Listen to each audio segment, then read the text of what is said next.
Good morning, everybody. I'm delighted to be here. Before I start, I wanted to share with you a small video, I promise it's short, about who we are. It'll give you a bit of background on the Outnet itself.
So that video makes me look like I'm always in parties, but I promise I do work. Redefining the previous season model.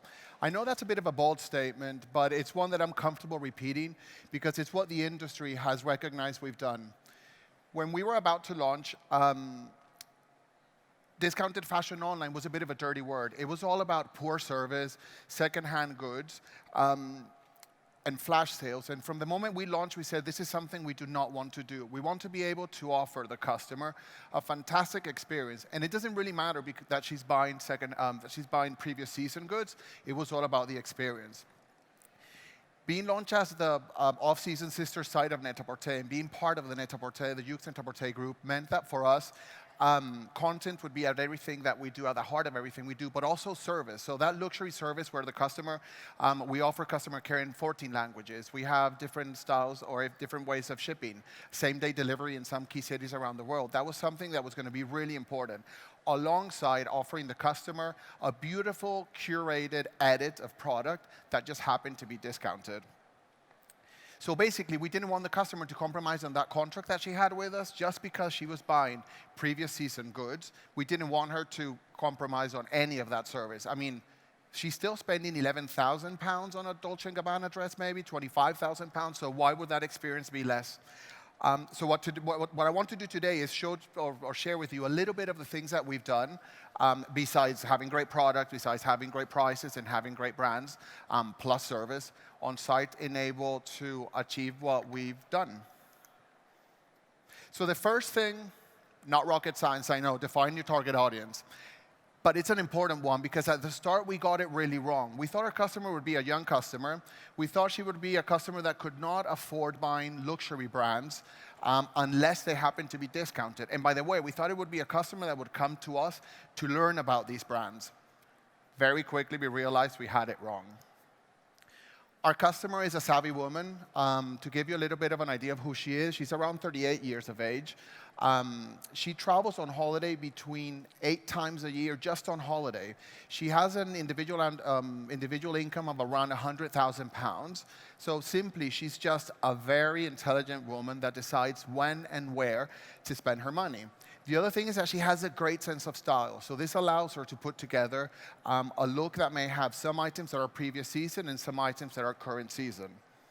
So now that we knew that and we had known that we had the customer initially who we thought wrong, we decided that we want to embark into an in-depth segmentation project. So we went to our key markets, spent time with customers at home, and not only spent time at home, but also did focus groups, managed to identify that we had around key 5 segments within the database.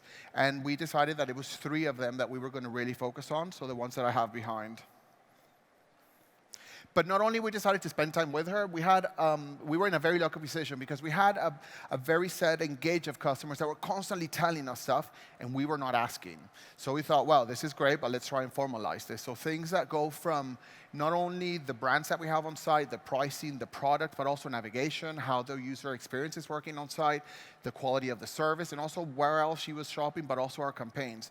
So we decided to formalize it in a group of 10,000 women around the world. We call them the Outnet Insiders, and we regularly and on a constant, structured way receive feedback from them. So we can always go out and ask. And we don't ask any way they're telling us. So all of this is really important, and that's what part of we do when we're in marketing and we say we're customer-centric. But for me, the most important bit is what do we do with these findings and how do they make a difference to our day-to-day? So for example, because of our heritage and because of the way and the customer we have, we know that content is something that is really important to her. So with this in mind and knowing what type of content she's at the moment looking at, we've relaunched our what to wear section on site, which is a section dedicated to content.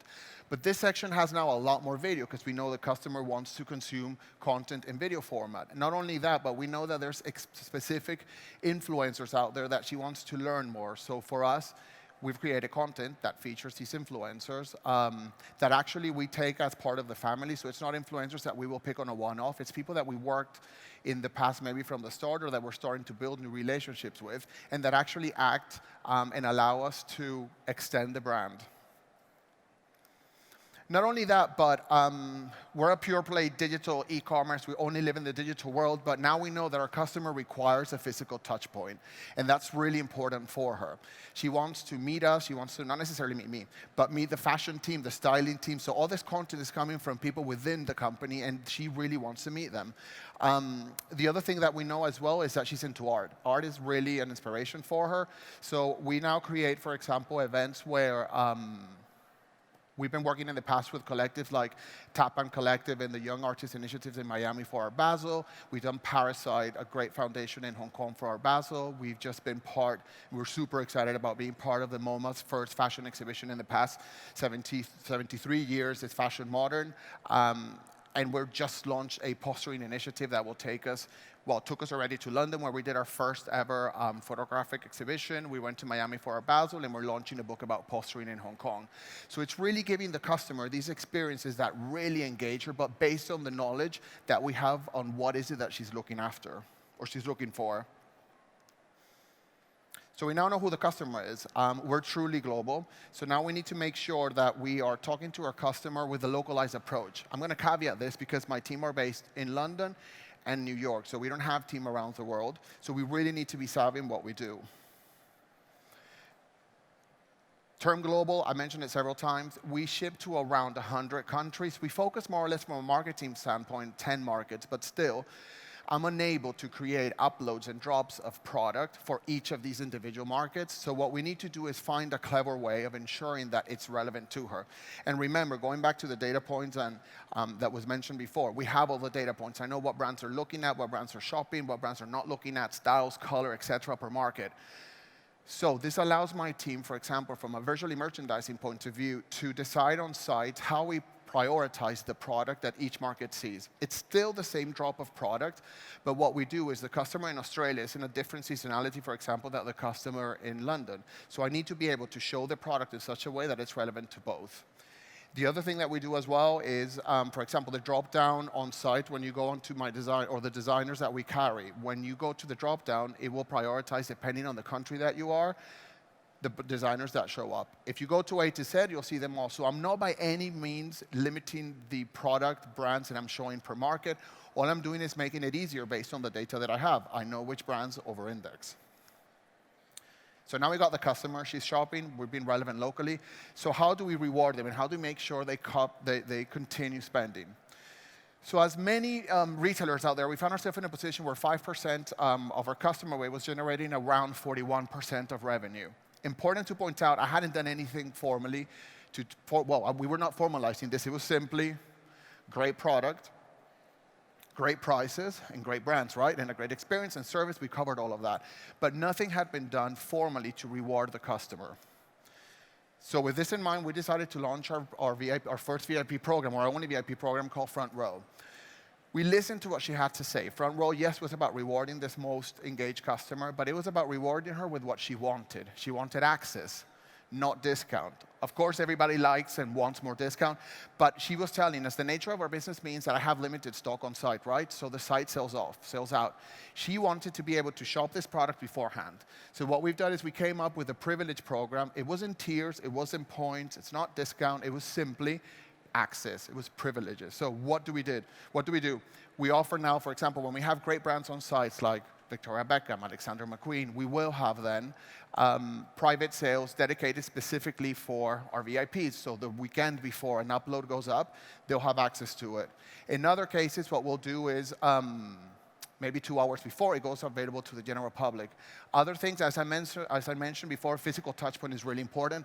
So for us to be able to host events where the customer not only gets to meet the team, but meets like-minded VIPs, and we do this around the market, so anywhere to Hong Kong, Miami, LA, Singapore, London, Paris, Berlin, etc. What we'll do also is invite designers. So when we have the opportunity of working with designers on creating exclusive capsule collections that they do for us, and let's say we had like 17 in the past year or so, we'll try and have those touch points where the customer can actually meet the designers, understand what the inspiration behind a collection was. So this is really that for us in the industry, we do day to day.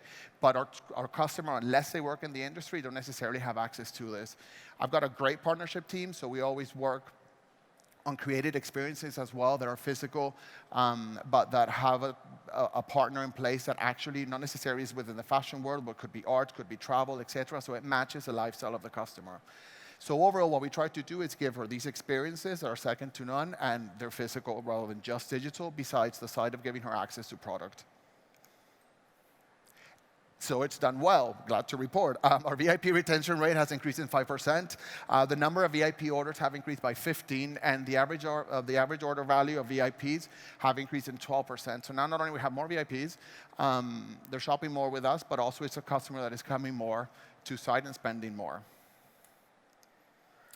So that's about me. That's about everything I've got to share with you today. But before I leave, I wanted to share one of my favorite campaigns that we worked in the past, and I think you saw little snippets of it. For us, fun is something that, and playfulness is something that sits at the heart of the brand. We're a fashion brand. Fashion is important. We celebrate personal style, but also it's about having fun, right? And it's not about taking it too seriously. So with that in mind, we launched a campaign where we sent someone a little piece of talent to London Fashion Week, where he was sniffing out the latest trends. It's an award-winning, it's a clear award-winning campaign, and I'm really loving it. So I think the most important thing is that we continue to, from the Outnet, expect the unexpected and continue that point of delighting and surprising our customer. So I'll play the video for you guys.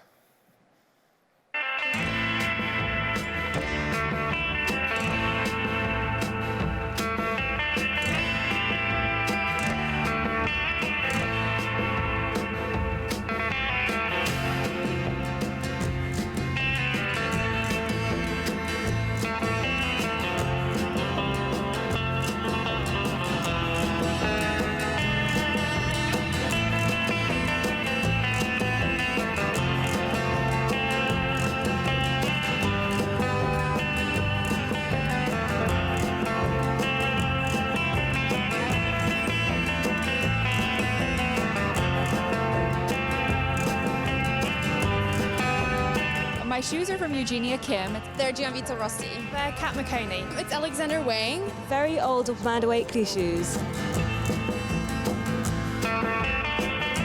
I mean, I had an encounter with Sergio earlier. I have to admit I was really intimidated by him because he was so stylish. But yes, he's adorable, and I'm really glad I got a little fashion moment with him. I will obviously have to say high heels. Make those little tiny legs look longer. I mean, just stay natural, you know, you gotta embrace your own morphology and stay true to yourself. So I think he looks perfect like that. He shouldn't change anything. You, mister, you look great however you're dressed. Cheers to all the shoes you spotted, Sergio. Happy Fashion Week.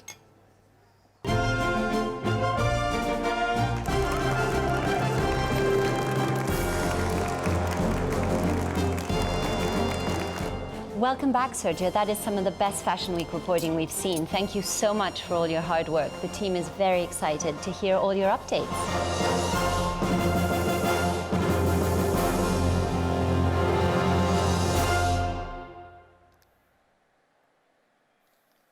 Thank you.